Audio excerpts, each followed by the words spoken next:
Assalamualaikum warahmatullahi wabarakatuh. Selamat pagi Bapak Ibu dosen yang saya hormati, beserta teman-teman yang saya banggakan. Pada hari ini, izinkan saya untuk mempresentasikan hasil dari makalah saya beserta teman-teman saya sekelompok. Oke, makalah kami ini berjudul Pengaruh Minimnya Fasilitas Penerangan PJU di ITB Jatinangor. Nah, sebelum saya masuk ke dalam topik presentasi, izinkan saya untuk memperkenalkan diri. Nama saya Rani Ratnadiwati Budiman dengan NIM 1542473 dari kelas 42 TTKI. Nah, latar belakang dari permasalahan yang ada. Yakni yang pertama, aktivitas mahasiswa di dalam kampus ITB Jatinangor berlangsung hampir 24 jam. Terlebih lagi, ada mahasiswa bahkan banyak mahasiswa yang tinggal di asrama kampus.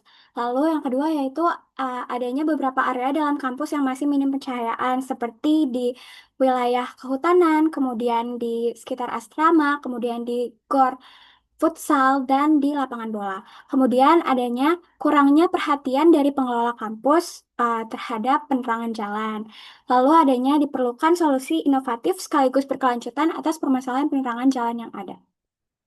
Selanjutnya, ini kami memiliki 5 rumusan masalah. Yang pertama, yakni bagaimana kondisi ketersediaan dan sebaran fasilitas penerangan jalan umum di kampus ITB Jatinangor pada saat ini. Lalu yang kedua, yaitu apa dampak potensial dari minimnya fasilitas PJU terhadap aktivitas mahasiswa dan sivitas akademika di ITB Jatinangor, khususnya pada malam hari.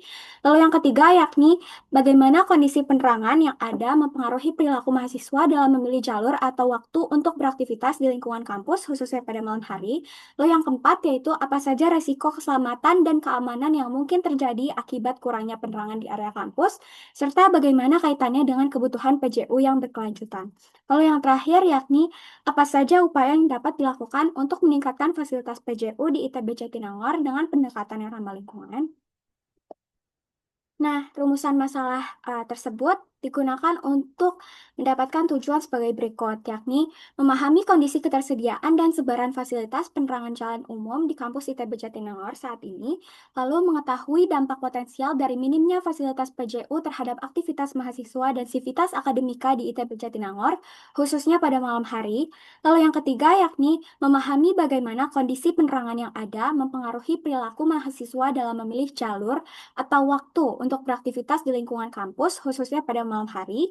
Lalu yang keempat, yakni mengetahui risiko-risiko keselamatan dan keamanan yang mungkin terjadi akibat kurangnya penerangan di area kampus, serta bagaimana kaitannya dengan kebutuhan PJU yang berkelanjutan. Lalu yang terakhir, yakni tujuan dari makalah ini untuk mengetahui upaya-upaya yang dapat dilakukan untuk meningkatkan fasilitas PJU di ITB Jatinangor dengan pendekatan ramah lingkungan. Nah, di sini kami menggunakan beberapa metode penelitian untuk menyusun makalah kami. Di sini kami menggunakan metode deskriptif kuantitatif dengan tujuan menggambarkan kondisi fasilitas penerangan umum di ITB Kampus Jatinangor. Di sini kita memiliki 3 metode. Yang pertama yakni observasi baik kondisi existing PJU, lalu traffic pejalan kaki, kemudian mengobservasi volume sampah organik, kemudian kita melakukan wawancara terhadap beberapa penghuni asrama ITB Jatinangor, lalu kemudian kita melakukan studi literatur. Nah, berdasarkan studi literatur yang telah kita lakukan, kita mendapatkan beberapa teori yang terkait dengan PJU di dalam kampus ini. Teori yang pertama yakni dari Peraturan Menteri Perhubungan RI nomor 27 tahun 2018 tentang alat penerangan jalan, yakni PJU berfungsi meningkatkan keselamatan, keamanan, kenyamanan, efisiensi energi, dan interaksi sosial di lingkungan kampus. Lalu selanjutnya ada dari Permen PUPR tahun 2022 dan SNI 7391 tahun 2008, yakni penerangan jalan umum idealnya memakai tiang setinggi 7-9 meter untuk jalan utama, kemudian 4-6 meter untuk pedestrian dengan jarak 30-40 meter dan 15-25 meter dari setiap PJU yang ada, kemudian menggunakan lampu LED putih netral antara 30-100 watt, lalu menggunakan sensor otomatis dan energi terbarukan. Desainnya juga harus efisien, aman, dan tahan cuaca. Kemudian ada teori selanjutnya, yakni dari Undang-Undang Republik Indonesia Nomor 30 Tahun 2007 tentang energi. Di sini energi ramah lingkungan berasal dari sumber terbarukan seperti surya, angin, air, biomasa, biogas, dan panas bumi yang tidak menghasilkan polusi. Nah, manfaat menggunakannya yakni mengurangi emisi gas rumah kaca, menurunkan ketergantungan pada energi fosil, dan mendukung pembangunan berkelanjutan. Lalu ada teori dari United Nations Development Program tahun 2023, integrasi antara biogas dari limbah organik dan panel surya cocok untuk PJU kampus. Panel surya andal di siang hari dan biogas menjadi cadangan saat malam atau cuaca buruk. Sistem hybrid ini stabil, bebas emisi, dan kurangi ketergantungan pada PLN. Nah, dari empat teori yang ada, ini tuh akan menjadi pedoman bagi pembuatan PJU yang berkelanjutan. Nah, di sini setelah kita mengumpulkan teori, kita mendapatkan data dari hasil wawancara yang kami lakukan terhadap beberapa mahasiswa sekaligus penghuni asrama. Di sini kita mendapatkan bahwa mayoritas mahasiswa ITB Jatinangor menilai bahwa persebaran PJU masih minim. Banyak titik gelap yang mengganggu aktivitas dan menimbulkan rasa tidak aman. Kemudian mereka mendukung solusi energi terbarukan seperti panel surya dan biogas untuk diintegrasikan di ITB Jatinangor.